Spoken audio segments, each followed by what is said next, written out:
This bit that Sal and Richard put together, I thought was pretty good. They called a wrestling show. I didn't even know all these shows exist on the internet. Yeah, you said this is an internet show. Yeah, internet radio, which nobody can figure out how to get these shows. I mean, I don't. There's probably a billion internet radio shows, right? I got to find it. I lost it. I'm going to guess Gary preview page 1. GP1. See? In white. See how good I am? It's so much fun. The only thing that really saved WrestleMania from being a total disaster was The Undertaker and Shawn Michaels. You got to be serious, you know. Let's be a little more serious about this matter. WrestleMania looked about as disappointing in all possible ways as much as Starrcade 97 looked very disappointing. Got 2 callers. Both of them are in the 646. How you doing? Hello. Hey, can you hear me? Doing? Yeah, am I on? Am I on? You're on. Oh, yeah. Hey, how you guys doing today? Good. How are you? Doing good over here. Talk about WrestleMania. I really miss the good old days, you know, when it's like Adrian Adonis. I miss Lou Albano and Andre the Giant and Bob Backlund and Blue Meanie and, you know, Berserker. Lou was a really big... Bam Bam Bigelow and Junkyard Dog, and I miss Conquistador, and I miss Spike Dudley. I miss Dory Funk and Flash Funk and Haas Funk and Terry Funk. Okay, I know how much you miss there. I just muted you here, you know, and you're telling me what you miss and everything, you know. What was your, as I bring you back on the air, I got to ask you, what's your general feeling on WrestleMania? Because that's what this is about. It was about the wrestling back then when it was Hillbilly Jim and Kabuki and Jerry the King Lawler and when it was Mantar and Manu. Okay, I do apologize there. He, you know, he's just going off names there, and I wasn't going to take that much longer. But this guy brought up Hillbilly Jim, you know. Hello.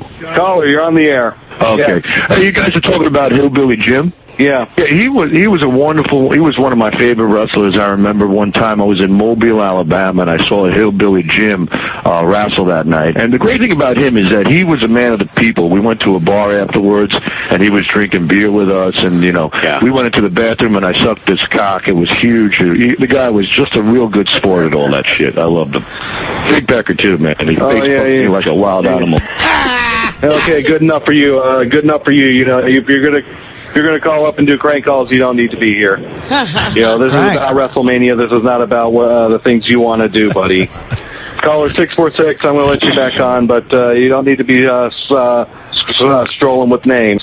I forgot to mention Lanny Poffo, Leaping Lanny Poffo, and one man. Oh, man. Okay, good enough for me. You're going to stay on mute for the rest of the show. You know, honestly, if I have to, you know, just take this number, you know, and present it to one of the officials, then that's what I'm going to do. Okay, you're on the air. You're on the air. Is this Sammy Wrestler? It's me, man. Thanks for picking up the call. I'm sorry about all those idiotic, stupid calls before, man. Excuse me. Back in '79, I gave Chief J. Strongbow a hand job while Raul McDaniels was sucking my cock. Oh, whatever you say, buddy. That's the last call, too.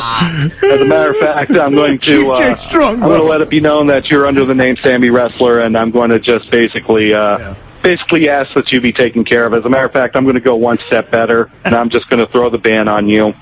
You are actually, I'm banning you for a month until you decide to show a better attitude. And most of all, I'm hanging up on you, too. Now, you don't get to be here for any of my shows, buddy. That's just rude. You know, plain rude. Right. I'm banning you till you show a better attitude. There's no better attitude coming out of those two. Anyway, I thought that was kind of fun, the wrestling show.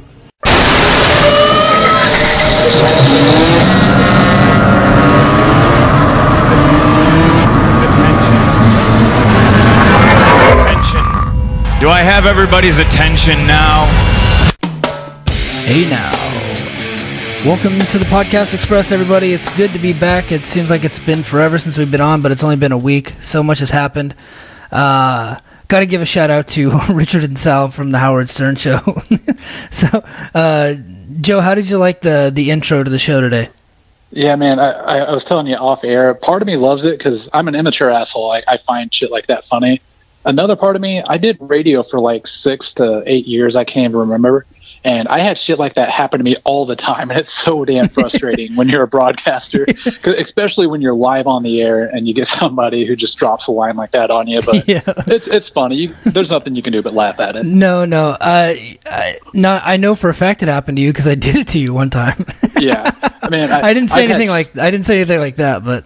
Oh, I mean, I had a fucker right in the pussy dropped on me in the middle of the Bible Belt, nonetheless. Oh, yeah.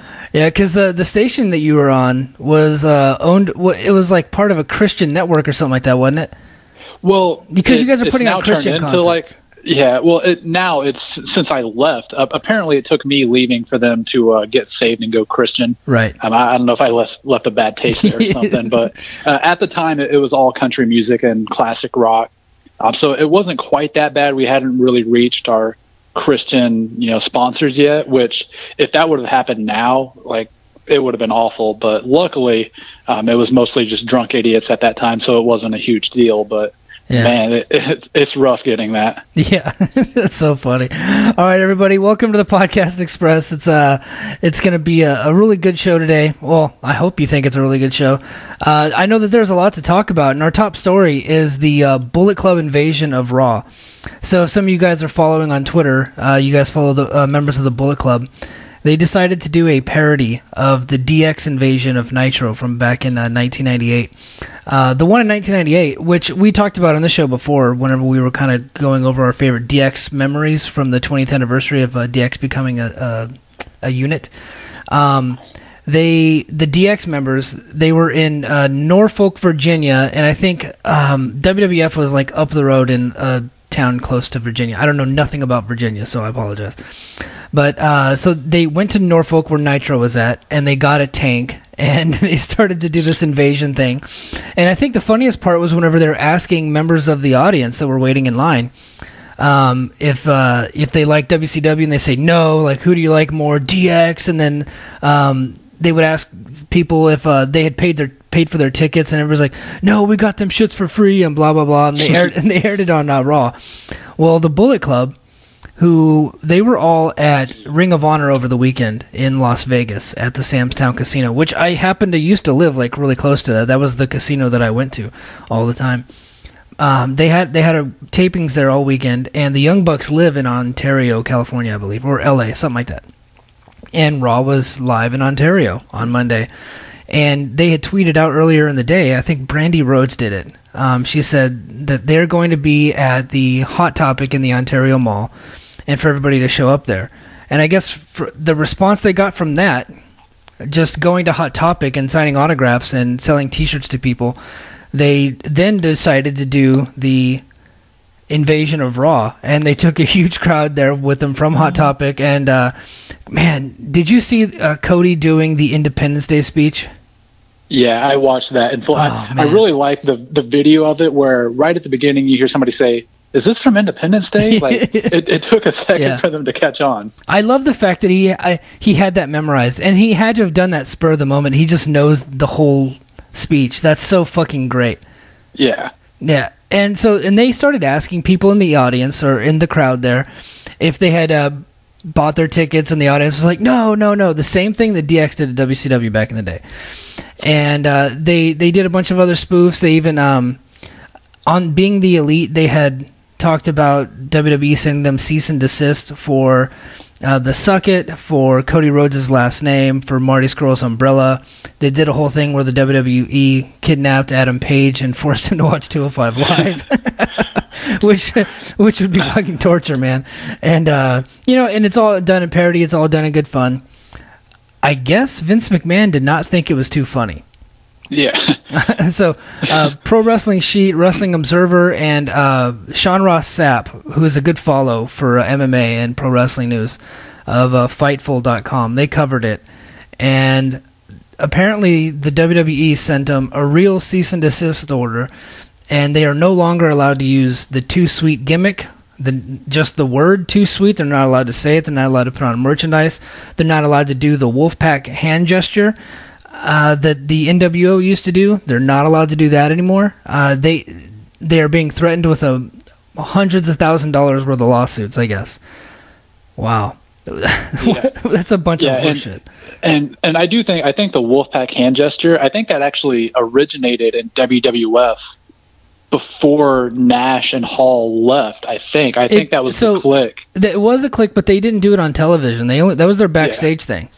Gotcha. Well, still, Vince McMahon, it happened when the guys were signed to his company. He's going to claim full owner, even though he has the copyrights from WCW anyway. Yeah. My only problem with this, it's all in good fun, but to me, like when DX did it, and keep in mind, I was super young when that happened. I don't even remember if I watched it live, which I would have had to have watched it at your house if I did, or if I just remember it from seeing it replayed over and over again. But when DX did it, it felt like they wanted to get into the arena. They wanted to get into WCW. They tried.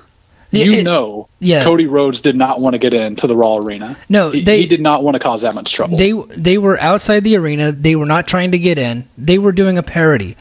They were parodying the DX thing from 20 years ago. It was all meant to be in good fun, and the WWE did not think it was funny. Yeah, well, I mean, you can only poke the bear for so long before you're going to wake it up and it's going to bite at you. They made jokes over and over again about how they sent a cease and desist. Well, at some point, you're going to get one. Stop using other people's intellectual property. Yeah. Well, don't say that. I used Howard Stern's at the beginning of the show. Hey, we're not making money off of it. That's the difference. True. Yeah, that is very true. So another twist in the whole story, though, is Fightful.com, which is turning out to be a really good website for news. They got a guy there named Chris Harrington, who is on Twitter at Mookie Ghana, which I always thought was a fucking great name. He's also on the Wrestling Observer message board, and his name on there is Mookie Ghana. And he actually looked into the court records, and it turns out the WWE did try to trademark the 2-Sweet and the Wolfpack hand gesture, and they were unsuccessful. So they might not even have the trademark or have it copyrighted. As far as they know, as far as the records show, they've been unsuccessful in doing that. Now, that doesn't mean that they aren't going to try to sue somebody, because they will, and they would probably be unsuccessful, but it would behoove the Young Bucks to just drop the whole thing, because the WWE is so rich, they would just keep them tied up in litigation forever. Yeah. I mean, at that point, Vince McMahon can afford to just pay a lawyer a little bit. And at that point, I think it's even a tax write-off for him, so he doesn't give a shit. No, he doesn't. The Young Bucks, they're financially successful, but they're not going to win a litigation battle with Vince McMahon. That's what it comes down to. So they're smart enough. They're very marketable. They've handled their business well. I think they can move on from this and still be successul. Yeah, absolutely. I think it's in their best interest to just drop the thing. But man, the pettiness level of the WWE is just off the charts, man. And I think it just, and this Dave Meltzer said, it probably stems from them using the paper of the town comment, or paper of the house, where they're basically filling up seats with free tickets and things like that. Yeah, no, Vince McMahon doesn't like to be called out on his business not doing well. If they would have left that out, he probably would have left it alone. I'm also curious to, I'm sure it probably was Vince's, but if it would have been somebody else's call, because, I mean, Vince McMahon doesn't watch other wrestling. He probably still thinks Cody Rhodes still works for him. I mean, that guy's so old and senile. Yeah. So I'm curious of who would have brought this to Vince's attention if it was Vince's call 100%, or if it was somebody else's call. Yeah, I mean, it had to have been one of the stooges. He's always got stooges around, and he probably got pissed off. Or, you're right, it might just be part of the legal department, and they were like, fuck these guys. They've been talking shit. They've been making fun of us. Then they show up at our event, and they talk shit to our fans, and they're trying to make a name off of us. We could probably do something about this. And, there you go. And it did. 2-Sweet did originate on WCW programming, which WWE owns, and they own all the trademarks from it. I just don't think that they have that specific saying trademarked. Yeah. If it were me, and again, we could play fantasy booking all day long, if I'm Vince McMahon, I would have let them in. I would have invited them in just to see what their next play would have been. There ain't a tough guy in that bunch. They're not trying to get in. They were just having fun. They were making fun of them. That's all they were doing. I mean, and if you want them to look silly, though, because all it's going to do is, like, if you invite them in, there's going to be buzz on Twitter. So you might get a few more viewers out of it. It wouldn't be a significant increase in ratings, but you might get a few more viewers. Being the elite, they would be the ones that would win in that situation. WWE had nothing to gain from letting them in. Nothing. Well, if you let them in, you don't have to let their cameras in. Yeah, that's true. I mean, you can invite them in, have them put their cameras away, and, whatever, have Braun Strowman confront them. Yeah. I mean, is one of those guys, Braun Strowman's not a real fighter, but look at the size of them compared to Braun. Oh, yeah. Is one of those guys going to get mouthy with him? I mean, no. So at that point, if you want them to look silly, why not? Like, invite them in. It's wrestling. Have some fun with it. I miss when companies used to do some more cross-promotion. WWE even did it with ECW. If they would have done a similar style thing here, I think it would have been really fun, and it would have been a throwback to what we've seen in the late 90s. Yeah. Yeah, man, that would have been fun, but I think the whole thing is silly. The whole thing is sad. The Young Bucks, it's hard to feel sorry for those guys sometimes because they're really obnoxious. But I'm on their side in this situation. I feel really bad for them. They work very fucking hard.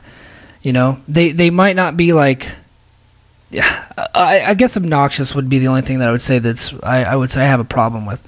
They might not be the most likable human beings in the world, but they do work very hard. They always give fucking great matches, even if you don't like the fact that they do 100 super kicks a match. The people that show up to those, they love that. And they love their mannerisms, they love their characters, they love their gimmicks, they love everything about the Young Bucks. And I gotta be honest, they entertain the shit out of me. So I am on their side in this situation. I love all the stuff they do. The problem is I liked it a lot more when Shawn Michaels did it first. Yeah. So that's the thing. Yeah. Yeah, man, I don't know. I feel bad for the guys. I hope they do well. Hey, did you see that they did even though we're not allowed on Reddit, the Young Bucks did an AMA. What is it? Ask Me Anything? Yeah. I didn't see they did one of those. That's cool, though. Yeah, they did one of those today, and they were asked about CM Punk, and they basically said that they've been bugging him for years to join the Bullet Club. I mean, it's a natural fit. He seems to have a good relation with some of the guys outside of WWE. I know him and Kenny Omega have tweeted back and forth at each other and sent each other videos. Mm-hmm. From what I can see, because we're now blocked on every social media account from seeing CM Punk. Yeah. But, I mean, it could happen one day. Samoa Joe, who is good friends with CM Punk, said he would be surprised if it doesn't happen. Probably won't be WWE. Bullet Club would be a natural fit for him. Maybe when Kenny Omega, if he does leave for WWE one day, maybe CM Punk is the guy who steps in and becomes the new leader of the Bullet Club, because they always had that replacement lined up. Yeah. So, I mean, it might happen. It might happen. I don't think that he wants to do the travel that would be required to work for New Japan. But maybe if if he can do shots here and there for Ring of Honor, I think that'd be great. I think where things get really intriguing is when Daniel Bryan's contract comes up with WWE. I think that would be, we've talked about it before, I think that might be the match just because of how much money it can make, and he does respect Bryan as a competitor. That might be the match that gets him out of retirement. Yeah, absolutely, man. Well, hey, good luck to the Young Bucks. I hope they find another gimmick that they can sell. But I guess Too Sweet is no longer. They've got I'm sure they've got the WWE Network, so just give them some time. They'll sit down and watch it, and they'll steal from somebody else. Yeah, absolutely. Maybe they should watch some old ECW videos. They get some more ideas. Yeah, there you go. Start doing Sandman or something. Yeah, I guess, man. Oh, man, poor guys. Oh, well, man. Got to move on. So No Mercy was this past Sunday, and it was a really good pay-per-view if you watched everything all the way up until the last two matches. Overall, it got a pretty good response. It got a thumbs up, at least on our Twitter feed and on the Observer newsletter. What did you think of the event as a whole? And then we'll go match by match. Yeah, the event as a whole, I had a good time watching it. The tag match, I mean, I thought was phenomenal, which the New Day always delivers, but it just, the tag matches that were on Raw, I thought were great. I think Cesaro and Sheamus, probably a little bit better than the New Day right now that's delivering on SmackDown. The chemistry Cesaro and Sheamus are having with Ambrose and Rollins, I think, is just out of control. Like, it's a lot more physical than we get to see. Blatantly with Cesaro, who Man, that's all on him, dude. That jump was on him, and he pushed his teeth up into his gums. Yeah, we're gonna talk about that in a minute. So, but the event as a whole, you thought was pretty good, though, right? Yeah, I really enjoyed it. I mean, if the event as a whole would have been a lot better had the last two matches not happened, but aside from that, man, I really have no complaints. I thought it was one of their better events in a while. Absolutely, man. So the first match was was Elias Samson versus Apollo Crews. I didn't watch it. Did you? Was that on the pre-show? That was on the pre-show. Yeah.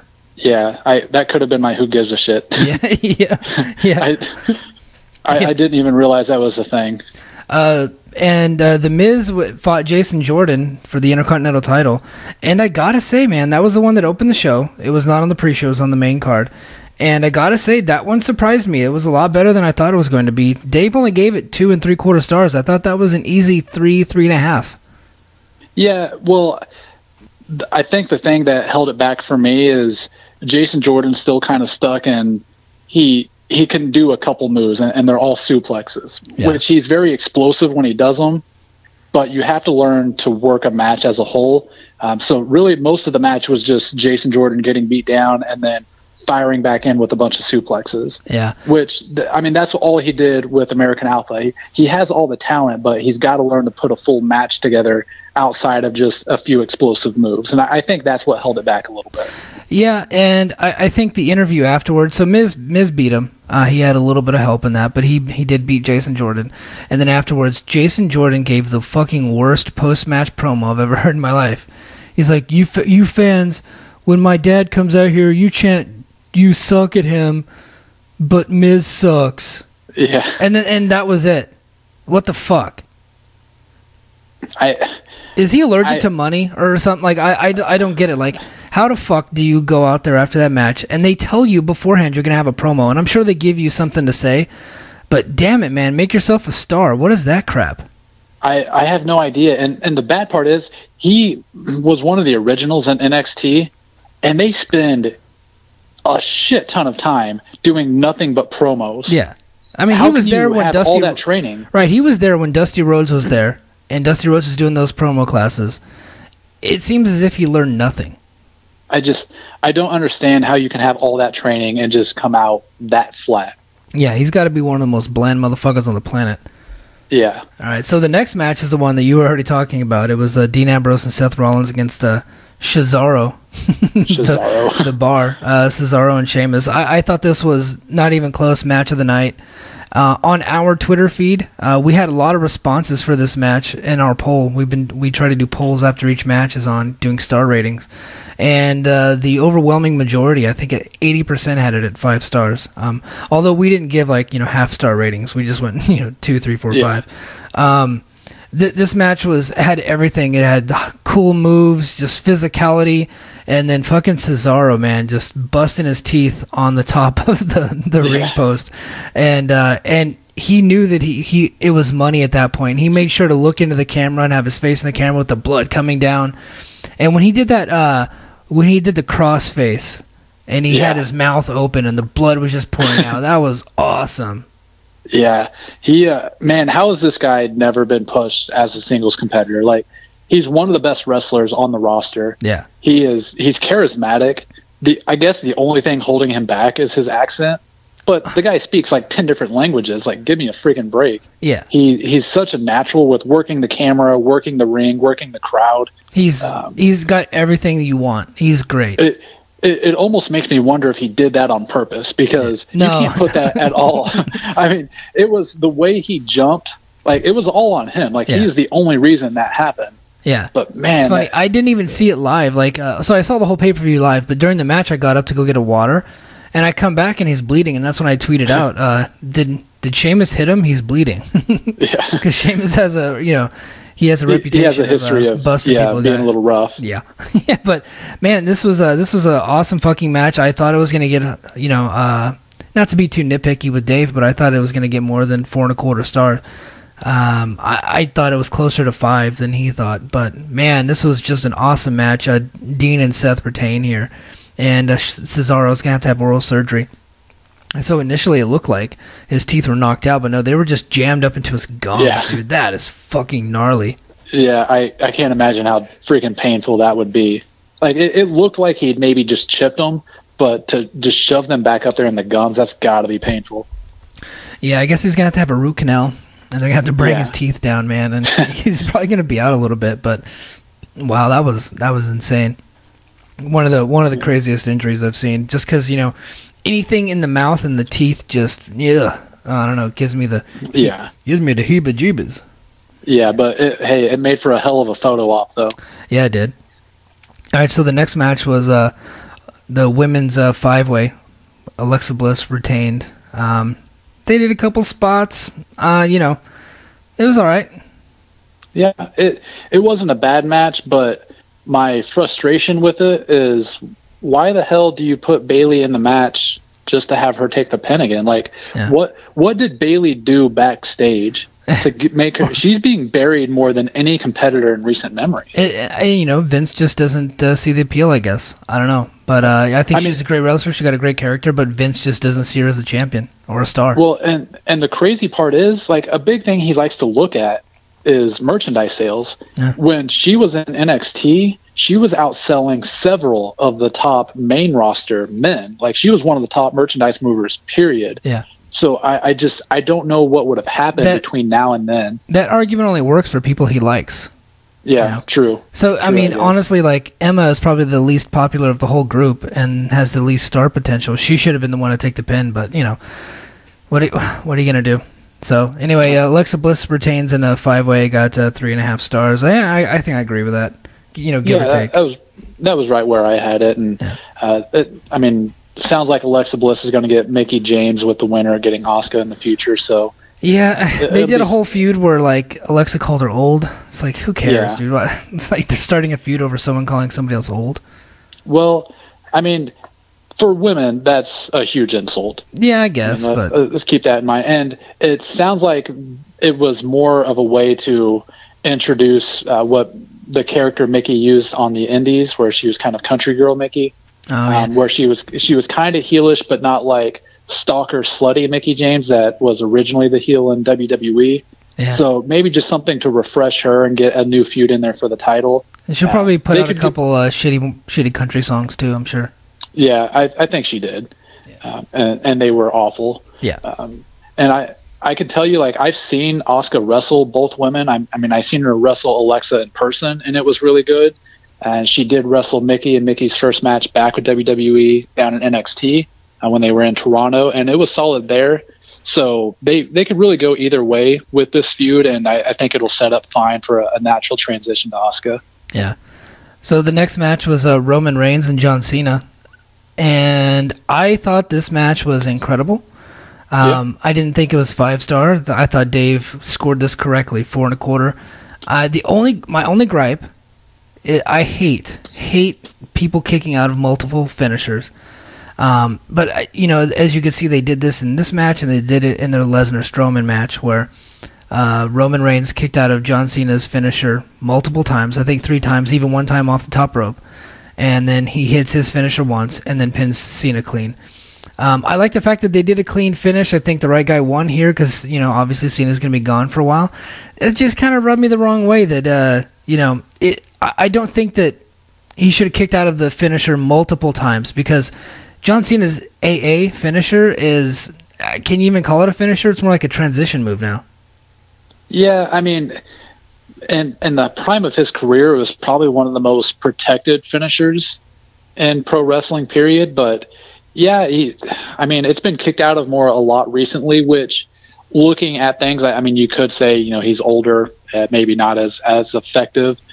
Personally, I thought the match, it was my favorite match of the night, honestly. I would have given it like a 4.5 star. Oh, wow. Yeah, so you liked it better than the tag match? Yeah, I did. Because I felt the tag match there were a lot of cool spots in it, but I liked the story, which a lot of it, I guess, was probably building off of the promos leading up to the match. I liked the whole story of the match as a whole compared to the tag match. But, I could see how people could have different opinions. A thought I had from the match, it'll never happen, but they had John Cena raise Roman Reigns' hand after the match. Yeah. They had Daniel Bryan do it after Roman Reigns beat Daniel Bryan. They're trying to get all the fan favorites to raise Roman Reigns' hand. It was like, hey, the fan favorite likes him. You guys should too. Yeah. Well, if it were me, I would just have every wrestler start raising Roman Reigns' hand after every single match, every time Roman beats somebody, because fuck him being a face. Yeah. Just let the guy be a heel with the same exact character, but full on heel. And it would be a great cocky gimmick where you beat me or I beat you. Now you have to acknowledge it. Yeah. I think that'd be great.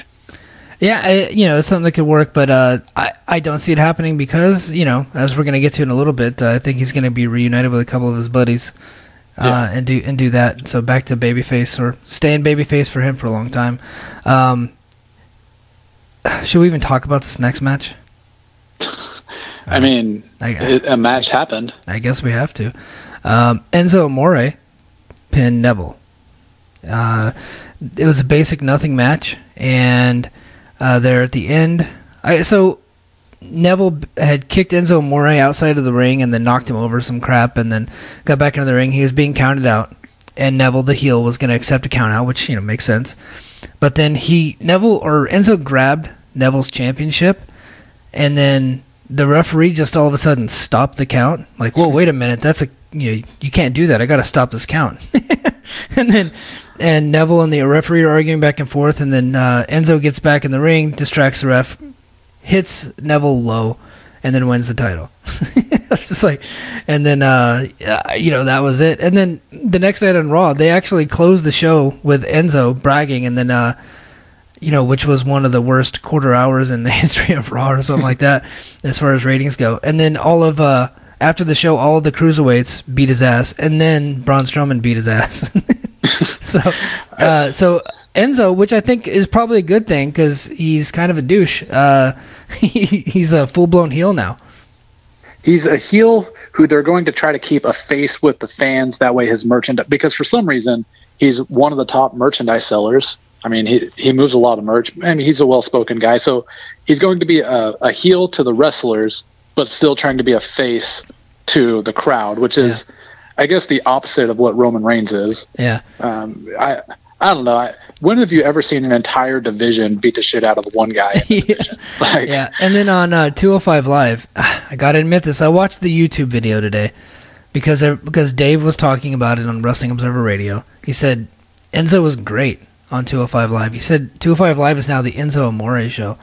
And that was one of the notes we'll get into later, but we'll just talk about it now. So the whole show was basically just Enzo Amore in different segments. They only had 2 matches. And then at the end, he came out and just buried everybody in the cruiserweight division, verbally. and then the show went off the air. And I watched the video. It was 4 minutes. And he's right. Enzo was great, man. The guy can talk his ass off. He can't wrestle a lick, but, that's not the most important thing in wrestling. I mean, you still got to be able to perform in the ring at a certain level, but, man, if you can talk people out of the building, that's what's most important. And nobody on that 205 Live show can do that. Enzo's the only one, and he's the only reason why I watched that video. I had never seen anything on 205 Live before Enzo got there, so, I'm not a fan of the guy, but for some reason, man, I click on those videos and watch them. Yeah, I mean, the thing with wrestling is when you're in the ring, if the guy across from you is really good, if it's AJ Styles or Kenny Omega, they can carry you to a good match. When it comes to having a microphone in your hand, if the guy across from you is better than you, you're screwed. That's something it takes a lot of time to try to get better at, and even then, if you're not a natural, you're only going to improve marginally. Yeah. Enzo Amore, he has what he needs to be successful. He's a better talker than everybody else. He can have guys across from the ring who can carry a match with him and make him look okay. He can have 3-star matches. Yeah. His promo ability will always be the most important thing to him. So those guys and everybody in that company is going to have to learn to work to his level, which sounds weird. He should just get better, but he's not getting better. But the guy's a star already, so they got to figure something out. But yeah, well, his promo ability can make somebody else who's a better wrestler more relevant. It's similar to Miz, where Miz has never been a great wrestler. He's a much improved wrestler, but it's always been his promo ability that's kept him relevant, and he's made other people across from him better because of how well spoken he is. Enzo Amore can be similar to what the Miz is. Yeah. Well, yep, that was a match. It got a star in 3/4, which I thought was pretty generous, honestly. Yeah. And the main event was Brock Lesnar pinning Braun Strowman in 8 minutes and 51 seconds to retain the Universal title. Yeah, it was, nothing was really going on in that match. Strowman hit his finisher 2 or 3 times and Lesnar kicked out. And then Lesnar hit the F5 and it was over, and that was it.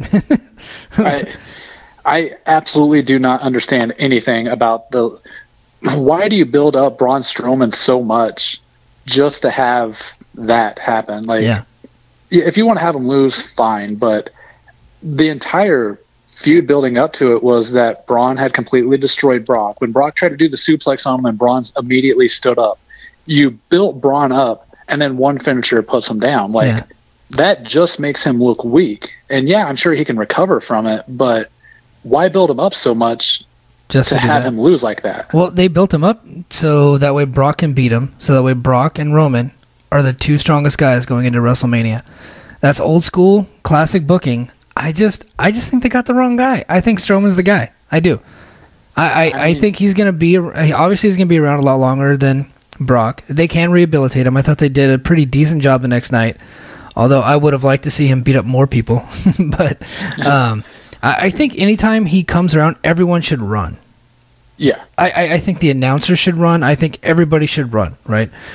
And so when he came out and Kurt Hawkins is in the ring, he got the fuck out of Dodge, Yeah. So, and then he beat up Dean Ambrose, and then I think next week he's going to beat up Seth Rollins, and he's going to beat up everybody for a while, and they're going to try to build him back up, I guess. But this whole thing was just designed to make Brock look stronger, and when he's going into WrestleMania next year, and Roman Reigns beats him, then Roman Reigns looks a lot stronger, like he needs it, But that's the way they're going. It is old school, But I just don't. I just think they got the wrong guy.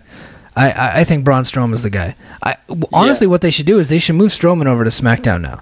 Strowman should be the one to come over and beat Jinder. I love AJ. I love Nakamura. They can have a match over the U.S. title. I think Strowman goes over there and he's the champ. Honestly, and he holds it forever. I mean, at this point, I think it makes the most sense because if you're on Raw, you're in a division that you're not going to do anything in, because if you're not Brock Lesnar or Roman Reigns, you know what's going to happen. And the bad part of it is it's made that match right there, I could have logically seen Braun Strowman winning, but now why would you have any interest in any future Universal title match leading up to WrestleMania? Yeah. So I know sometimes matches are always predictable, but they can still be good. But now it's going to be very predictable for it. Brock Lesnar hasn't had a good match in 2 or 3 years. Yeah. Well, the Universal, the SummerSlam one was really good. As a one-on-one match. Yeah, absolutely. Yeah, because if you look back, the last good one-on-one match he had was probably versus Taker inside Hell in a Cell. Yeah. I mean, outside of that, it's all been pretty much garbage. I find it, especially with ratings and attendance being down as much as it is, I think you made a big mistake here, because fans were already losing interest as it was, and now they know the outcome of every future title match. If there'll probably only be 1 or 2 between now and WrestleMania at this point. Yeah. I think interest is going to die down. So when you have that match happen, it better be 5 stars. It damn well better be, or else all of this was for nothing. Yeah, I don't think you're going to get a 5-star out of him. I do think Roman beats him clean at WrestleMania, and I'm not going to predict how good the match is going to be, but I know that it'll close the show and it'll be a match. So, and then I think you probably don't see Brock for a while after that. I think that it's the Roman Reigns show on Raw, and then I think, and I'm going to beat this drum every week, I think that they need to move Strowman over to SmackDown, and he needs to be the WWE champion. And they got a guy sooner than later. Yeah, they got a guy in NXT named Lars Sullivan. The guy is a fucking monster, dude. I'm very impressed with him. Great athlete. I like his character. He's killing everybody. That's the guy that you build up and you do a Lars Sullivan Braun Strowman match at WrestleMania a year or 2 from now. I mean, it very well could work, but they're going to have to figure something out, because I don't want to see Braun stuck in like a limbo just because he happens to be under Roman Reigns and Brock Lesnar. Well, he's become a superstar. The fans are behind him. I think he moves the needle. Yeah. You need to take advantage of that. He does, and I think that him just squashing Jinder, get it out of the way, and then heading into WrestleMania, you can do Strowman and Orton for the title, or you can do Strowman and AJ.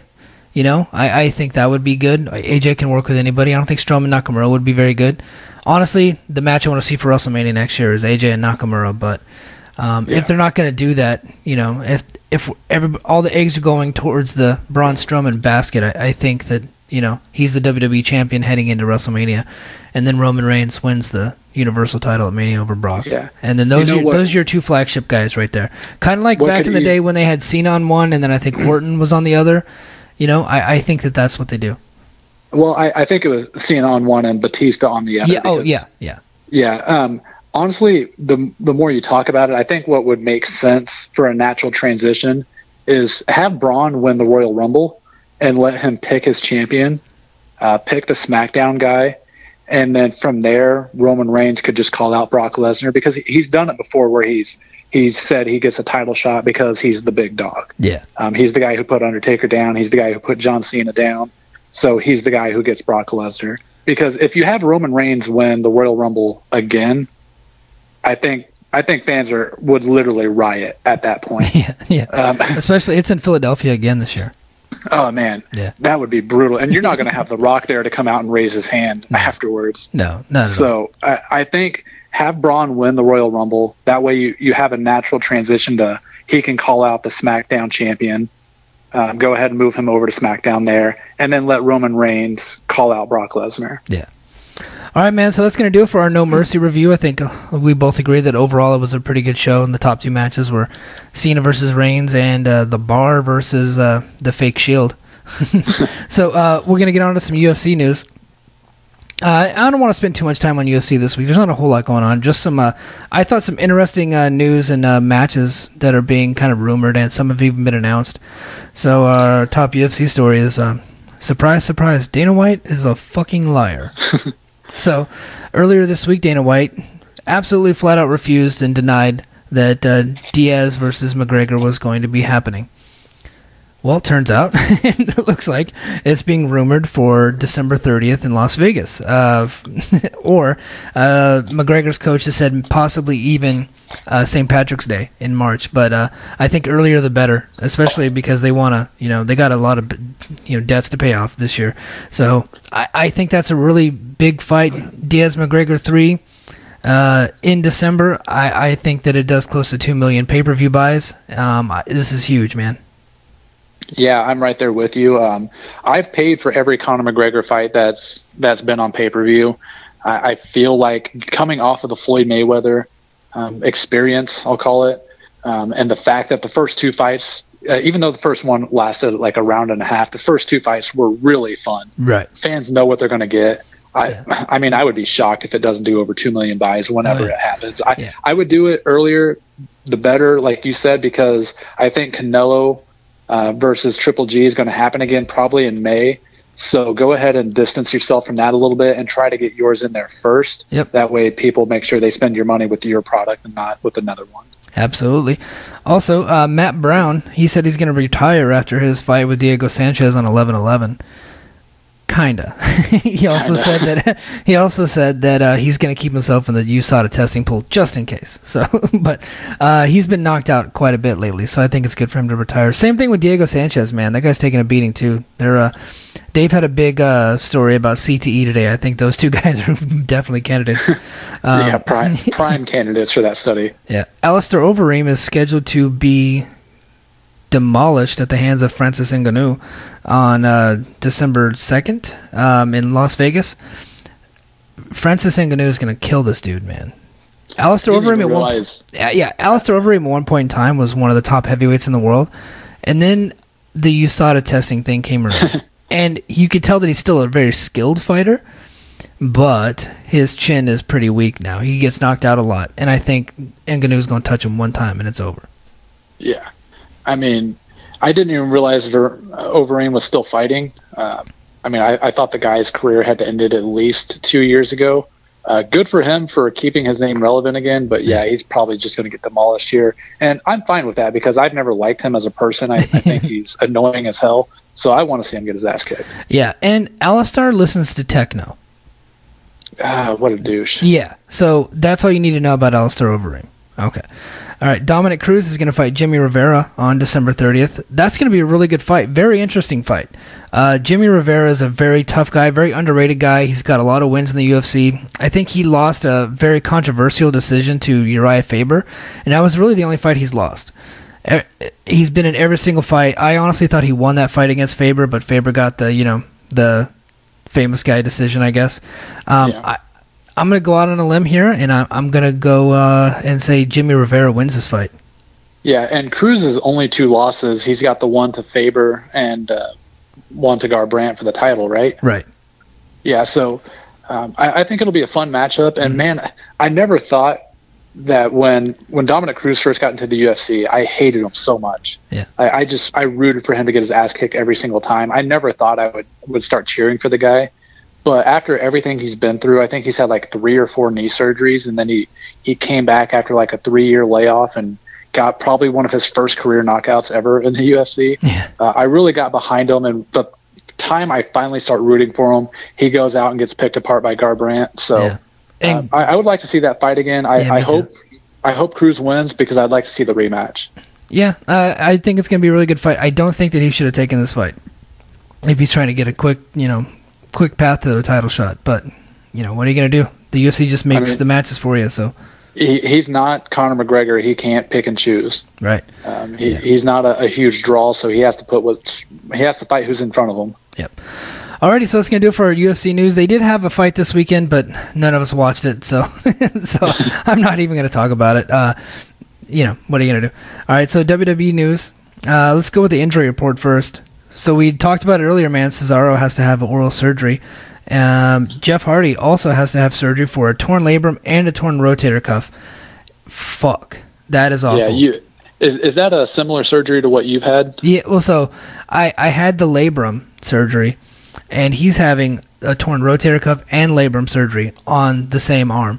And I got to tell you, I have never 100% fully recovered from my labrum surgery. It is probably one of the worst things you can feel. Like, you can't sleep at night a lot of times. I wake up often with my shoulder being in pain because I'm in some kind of weird sleeping position. And yeah, I've never been the same since. So that sucks for him, man. But he's an actual athlete, so, and I'm sure they're going to give him some good stuff to put in his body to where he'll heal a lot faster than I ever did. But man, yeah, that sucks for him. Hopefully he has a quick comeback, and that really leaves Matt Hardy in limbo.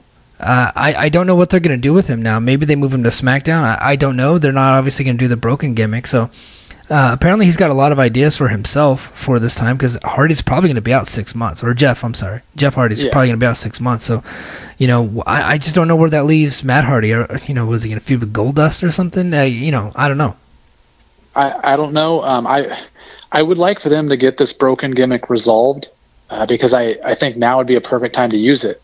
But Matt Hardy, he is a very creative guy. I mean, he's come up with interesting stuff outside of the broken gimmick before. So I'll give him the benefit of a doubt that without Jeff, he can probably still be successful. I mean, no one's going to ask him to be a top-of-the-card guy. Yeah. Probably not even going to put him in any sort of title feud at all. You're just going to have him on there to be Matt Hardy and be interesting. So if it were me, though, I hope he could use the broken gimmick in some form and do something with Bray Wyatt, because they've kind of teased that before in the past. I think there could be some interesting promos there, or maybe something with Finn Balor. Have the Demon versus Broken Matt Hardy in the Broken Universe. Could be interesting there. Yeah, maybe. All right, so the Shield reunion is imminent. They teased it on Monday, and on Monday they closed the show with The Miz Taraj all beating up Roman Reigns and standing over him doing the Shield pose. I think it's kind of weak to have the Shield feud with the Miz Taraj, because the Miz Taraj is obviously really weak. So it looks like they might throw Braun Strowman into that mix, and if that's the case, man, that sucks for Strowman, because he should just be killing motherfuckers. Yeah, and you know who's going to win. Right. I mean, that's, again, I know some matches are predictable, like most of Undertaker's WrestleMania streak was very predictable, but it was still able to deliver. I just don't see this being one of those situations to where, yeah, we know the Shield's going to win if they get back together. You're not going to throw them together just to have them lose. Yeah. So and I don't see the match quality being good enough to justify the predictability. Right. Yeah. So, I don't know. I'm anxious to see the Shield back. I think it's been long overdue. I'm kind of glad that they're doing it, but I just don't know the Miz Taraj is the right feud for that. Only not because of the Miz. The Miz is great. It's because of Bo Dallas and Curtis Axel. They need to let Bo Dallas be like who Bo Dallas actually is. Like, if you got to watch him in NXT, he was really interesting down there. Yeah. He is kind of a raging drunk, which is kind of bad, but for him it's kind of funny. I wish they would let his actual real personality come out a little bit more. It would make him a lot more interesting, and he's an okay wrestler. He's not fantastic. He had some good matches in NXT. He had a really good ladder match on Neville one time that I thought was excellent. Yeah. Well, at that time, I think Neville was pretty much delivering 4-star matches with everybody in NXT. I mean, when he gets more freedom in his wrestling style, that's just, he's that good of a wrestler. My favorite, I don't know if you've ever seen it, but they had a segment down in NXT when Bo Dallas was getting arrested by the campus police and was trying to get away and running from them. It was one of the most entertaining wrestling segments I've ever seen. No, I never. I didn't watch the early days of NXT. Dude, you've got to go. I'll send it to you after this. You got to go and watch that. It was hilarious. That's funny. So it looks like at Starrcade, the Rock and Roll Express are making their return, man, and they're going to fight Gallows and Anderson. And I got to tell you, I freaking love it. I'm super excited. I'm depressed that they're not actually going to show it. They got to have some kind of video of that. Well, they've sent out the survey asking about, would you like to see house shows be recorded and put on the network? So we might not see it this year, but hopefully give it some time and we'll see it like as a vault release later. Or like they don't even have to show it live, just record it and do like a special on it. Yeah, that'd be great. Yeah, I mean, this is shaping up to be a pretty fun card. I'm jealous and envious of everybody who's going to get to see it live. Yeah, man. I wish I could make it over to Greensboro. That'd be awesome. Yeah. All right, Maria Kanellis is pregnant. That was almost my Who Gives a Shit. I don't even know why I wrote it down. It just happened to be news, I guess, that it just broke. I almost used it as my Who Gives a Shit also. Like, I didn't even know she still worked there, honestly. So yeah, they took. I think they took them off of TV when Mike Kanellis or Mike Bennett, whatever he wants to go by. I think he came out with some substance abuse problems. Well, it was painkillers, Yeah, that he hadn't fully got cleared up yet. So they let him step away and get himself right. And then I guess in that time off, he knocked boots a little bit. Well, yeah, it looks like their debuts in WWE has not really gone well. No. So maybe after the kid's born and they're back and everything's good to go, maybe they can be stars. I just don't see it. You know what? I never saw him as a star when he was in Ring of Honor or TNA, and I only saw him in TNA once. And I didn't think much of him. So I think the only reason they made it to the main roster this time around and debuted there is for Total Divas. If I'm not wrong, I think they're on Total Divas, and they just wanted to use Maria on there. That could be my Who Gives a Shit every single week, Total Divas. Yeah, which I guess this will probably be their big Total Diva storyline of her getting pregnant. So right. All right. Anyway, so Rusev and Aiden English stole the fucking show on SmackDown. I watched that segment that they did where Aiden English was singing the Bulgarian anthem, and he sang a song to Rusev after getting the key to the city of some fake town in Bulgaria, and it was so good, so obnoxious. Rusev's hilarious, and then at the end of it, Randy Orton came in and gave a RKO to Aiden English and to Rusev. He should have done it to the mayor. I thought that would have been great, but the mayor took off. But I just wanted to say, shout out to those two guys. They're props, man. They were excellent on SmackDown. Man, if you don't follow Rusev on like Twitter and Instagram, you really got the guy's just funny. He's hilarious, and I like when he's just the tough badass guy running through everybody. Yeah. But again, I'm all for letting people's real personalities come out because I think that's when you get the best characters in wrestling. Rusev can be a fun character on SmackDown if they let him be. Yeah. He's a good wrestler, but man, that dude is really funny, and I hope they let more stuff like this come out. All right, it's not time for quick hits yet, but I'm gonna just move the rest of this WWE news to quick hits. Let's just fire it off because we're getting close to time, and I have dinner waiting for me. So, all right. Daniel Bryan continues hinting at returning. He's been all over Twitter teasing a return and fighting Cody Rhodes in the Bullet Club. And it looks like him and Cody Rhodes have a Twitter feud going back and forth. And this past Friday, Cody Rhodes used the Yes Lock, or it's the Yes Lock, right? Used it on Minoru Suzuki in the Ring of Honor show. Yeah, I mean, at this point, it's not a matter of if it'll happen. It's when. It's when, definitely. I mean, when and where. Does WWE change their mind? Probably not. As long as Dr. Maroon is still there and getting sued, he's not going to change his mind. Absolutely. So when Bryan's contract is up, which I believe is October 2018, he'll have his standard 3 months off of TV, and we'll probably see him debut at Wrestle Kingdom 2019. Yep. Paige is returning soon. She's been at the Performance Center getting back into shape and things like that, getting her wrestling conditioning up, so good for her. Hopefully she's got all her shit together and doesn't get suspended again. Brock Lesnar's not returning until November 13th. It's a great Universal Champion you got there, guys. Yeah. That's awesome. Who needs months. A title on Raw when fans are not showing up? Right. Yeah, it's not like it's, not like they could have done something about that, right? Well, yeah, I mean, business is going well, clearly, so you can have your biggest draw not on TV. Yeah, great idea, guys. Awesome. John Cena's doing a buddy cop movie with an Indian comedian named Kumail Nanjiani. I hope I said that right. I don't want to disrespect him. But he's a funny guy. He was in a movie called The Big Sick. That was really funny. So, looks like John Cena's going to be out for a while. He's got another movie coming out, so there you go. John Cena's almost in Nick Cage territory where he just takes every movie that is ever offered to him. Yeah. Hopefully he doesn't do shitty Nick Cage movies, because when Nick Cage is shitty, he is very shitty. Yeah, that is true. Yeah. So there's a picture going around on Twitter, I guess from an old Sports Illustrated that they did on Vince McMahon, where he's sitting in his living room in some kind of like Zubaz pants. And then behind him in the living room is the giant portrait of himself. Did you see that? I didn't. Oh my god, I gotta send that to you. I was gonna try to do Photoshop and put like a Podcast Express logo in the back.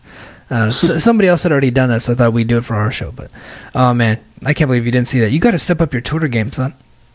Dude, I've been being an adult for the last couple of weeks and like buying a house. So like my Twitter game and social media game has been off lately.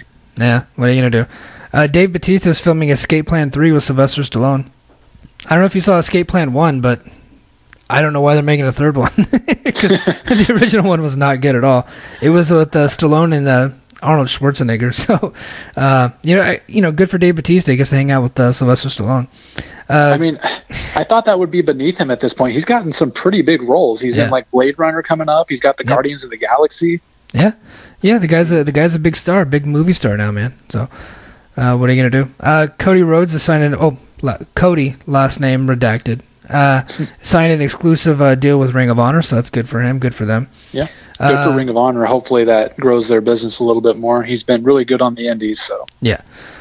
Floyd Mayweather Jr. has a huge painting of Conor McGregor in his house. Did you see that? Yeah, that one I did see. Yeah, because he just he made 100, got whatever 100 mil or whatever, and bought a house in Beverly Hills, and has an ode to Conor McGregor, who helped pay for that house. So good. Yeah. So if anybody thought that feud was real, just take a look at that picture and you realize we all got worked. And good. Good for them. They worked as well. Triple G versus Canelo did 1.3 million pay-per-view buys. Which, you know what, I kind of thought that's what, I figured the over-under would be 1.5, so they did 1.3, so they hit the under on that. And I was telling the guys in Garbage Time that Conor McGregor's next pay-per-view is going to do more than this one, and I obviously hasn't proven it yet, it has to happen, but I don't think there's a question that it's going to happen now, right? Yeah, I don't think it'll be difficult for Conor to top that, but like, you really don't even have to have an undercard at this point for Conor McGregor to top that. Yeah. Ric Flair's a slut. I guess he did an interview with TMZ and said he'd been with 10,000 girls. So, ugh. I mean, I wonder, like, A, what the real number is, and B, who would have slept with more girls, like Wilt Chamberlain or Ric Flair? I think they're all full of shit, honestly. And the dude's a grandpa. That's just kind of gross. Like, why would you even say that? Like, your daughter's a celebrity and she has to hear this shit. You know, it's like, come on, dude. We're trying to be on your side here. Did you see his fiance post? 10,001. 10,001. Yeah. So she seems to be okay with it, I guess. Yeah. I mean, maybe get tested. Yeah. You might as well drink a bottle of AIDS. All I'm saying. Yeah. Hulk Hogan doesn't know if he'd return to the WWE if he asked. Yes, he would. Okay. Yes, he would. Yes, he would. He said he doesn't know if he would. He absolutely would. Terry Funk returned to the ring at age 73 to fight Jerry Lawler again. Jesus Christ. Earlier this year, or I think it was last year, he was supposed to be at one of Tommy Dreamer's Hardcore Heaven shows, or House of Hardcore shows, and he was just making an appearance to wave. And he wasn't supposed to be there. The doctor said he had to be on bed rest. And so he just still went anyway, and then almost died, and no-showed the event. And but and they said he's officially retired. Sure enough, he was back in the ring, and I guess he gave a pile driver to Lawler and 2 referees. So, I mean, funny. Dude, both of those guys, not to be a dick or anything, both of those guys are going to die in the ring one day. That's just the way they want to go out. Yeah, I think that's the way they want to go out. Hey, you know what? Good for them. I just hope there's no kids in the audience when it happens. Yeah. Who gives a shit? My who gives a shit of the week is Evolve versus Flow Slam. Honestly, did anybody actually order Flow Slam? No, honestly. I think like 5,000 people did. Well, that was the fucking lie that Evolve said. But they didn't even hit nowhere near that number. They all lost a bunch of money. I thought it was stupid from the beginning, especially because they wanted to have a $20 price tag on it. And now they're going back and forth. It's like a he said, she said.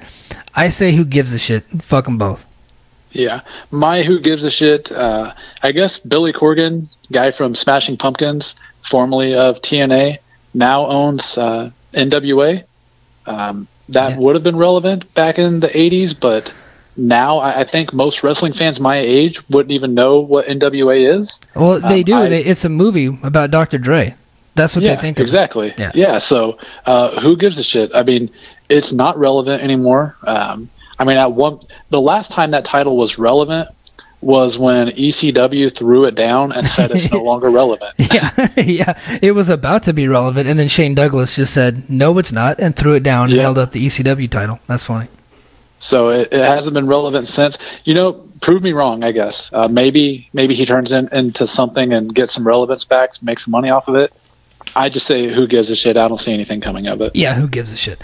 When that story first broke a couple of months ago, I asked Mike Johnson, a PW Insider, I was like, what is that even worth? What do you get? And he couldn't answer the question. So, but I think he's friends with Billy Corgan, so he didn't really want to shit on him. Yeah. All right. So this week's Wrestling Observer newsletter match of the year is from 1982. It was on August 5th in New Japan Pro Wrestling. It was Dynamite Kid, Tom Billington, versus Tiger Mask. And we both got a chance to watch. I've seen this match a few times. It was an excellent match. It was basically credited for putting light heavyweights on the map. Now, light heavyweight wrestling had been around for a long time, but the style that we see today with guys like Seth Rollins and guys like that, it basically stemmed from this feud between Tiger Mask and Dynamite Kid. This was just an excellent match. Now, if you guys are not familiar with the Dynamite Kid, he was one half of the British Bulldogs of the WWF fame back in the 80s.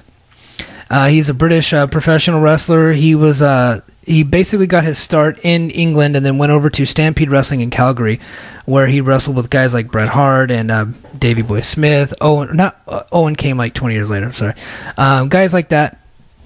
And then whenever the WWF bought out Stampede Wrestling, part of the deal was to bring over Dynamite Kid and Davey Boy Smith, and that's where they got their names, the British Bulldogs, and they came out with Matilda, the little bulldog. I don't know if you guys are even familiar with that. I might be speaking to a really young audience, but I'm aging myself today, but I absolutely loved the British Bulldogs when I was a kid. He wrestled in Stampede from 75 to 84, and then he was in the WWF from 1984 to 1988. And in 1988, he hurt his back really bad, and he should have retired at that point, but he did some more matches in Japan. And if you guys watch this match, and we'll tweet out a link to it's all over YouTube, so we're not actually going to upload it ourselves. There's enough ways to watch this match. But he had this really extremely hard style where everything was just impact. And if you want to know how good Dynamite Kid is, watch Chris Benoit. Same guy. Same fucking thing. The snap suplexes, the diving headbutt off the top rope. He's a really short, compact guy, just full of steroids and muscles. And he went balls to the wall. And if you watch this match, you'll know what I mean. Everything was just high impact and very stiff. And the guy was fantastic. The guy was great. Unfortunately, he's in a wheelchair now because of that style, because his back deteriorated over time and he had neck problems and things like that. But just one of the all-time great legends, great wrestlers. So the story of this match, well, not the story, but he was sent to New Japan. What does this say? It says Stu Hart and Stampede Wrestling switched their business relationship from the International Pro Wrestling and to New Japan Pro Wrestling shortly after Dynamite's first tour, and he wrestled for New Japan from 4 January 1980 to 2 August 1984. And the most memorable matches where Dynamite's run in New Japan were from his now legendary feud against Tiger Mask. Tiger Mask's debut was against Dynamite, so these two guys basically made names for themselves against each other. Nobody really knew who Dynamite Kid was before this, and Tiger Mask debuted against Dynamite. So, Joe, you got some info about Tiger Mask, right? Yeah, the character was originally created off of like a Japanese manga series, so multiple people have portrayed the Tiger Mask persona through Japan. During this time, and again, forgive me if I pronounce this wrong, Satoru Sayama was the original Tiger Mask all the way up until about 1984 before he stepped away from New Japan. He was the first guy. Again, the great thing about watching these Wrestling Observer matches of the year, most of these I'm going to be watching for the first time, as is the case with this. And I'm learning a lot about Tiger Mask just going over. He was the first guy in the United States to hold the WWF Junior Heavyweight Championship and the NWA World Junior Heavyweight Championship at the same time. Wow. I watched the match, and I was texting you a little bit as I was watching it. One of the first things I said to you was, thank God they don't let pile drivers happen anymore. Yeah. If you guys want to know why Tom Billington's in a wheelchair, watch the pile drivers that they do in this match. I mean, if you want to know why Stone Cold stopped wrestling after like 2002, watch his match with Owen Hart. Like, the pile driver is just a dangerous move. I forgot how brutal it was because I've mostly watched WWE and they don't allow it to happen anymore. And in that match, I've seen and remembered why. Like, it's hard to protect the guy you're wrestling against. But the match itself, man, it was so great. One of the things I noticed, and I haven't seen a lot of people do, but it's something I noticed Kevin Owens do before. There was a time where Tiger Mask was trying to do like a crossbody.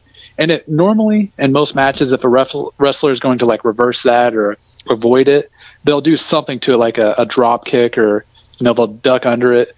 Dynamite Kid just like shrugged it off, like he completely turned away and just walked over towards the ropes and ignored the move. And I've not seen anybody else do that aside from Kevin Owens. Kevin Owens is the first guy I see do it, but he had to completely rip it off from Dynamite Kid in that match. Like, it was the exact same thing I see Kevin Owens do, and you really start to see where some of these guys get certain aspects of their wrestling style from. Yeah, absolutely. So if everybody's familiar with guys like Chris Benoit, Dean Malenko, Eddie Guerrero, Chris Jericho, all of them will tell you that it was this match that really formed their wrestling style. It was this match that sparked a whole generation of fantastic wrestlers that I grew up watching. And the only reason I watched this about 10 years ago, because I was just watching interviews with guys, and they would talk about the match that got them interested in the wrestling business. And there was always two matches that they would say. One of the matches we're going to be talking about here in a few weeks. It's Ricky Steamboat versus Ric Flair from 1989. And then the other one is Dynamite Kid versus Tiger Mask. They say that they steal the moves from it. Like, Chris Benoit basically copied his whole wrestling style after Dynamite Kid, and it stemmed from watching him in Stampede Wrestling, and then a lot of it had to do with just how great this match is.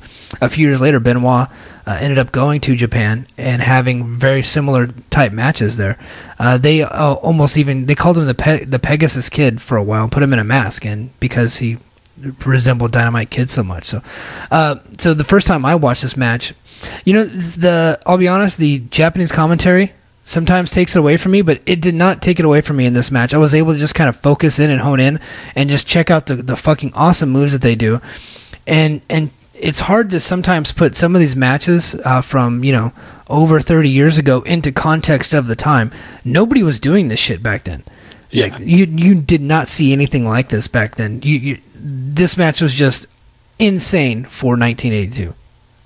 Well, not just 1982. Like, when we talked about the Pat Patterson Sergeant Slaughter match, you really had to look at that for its time.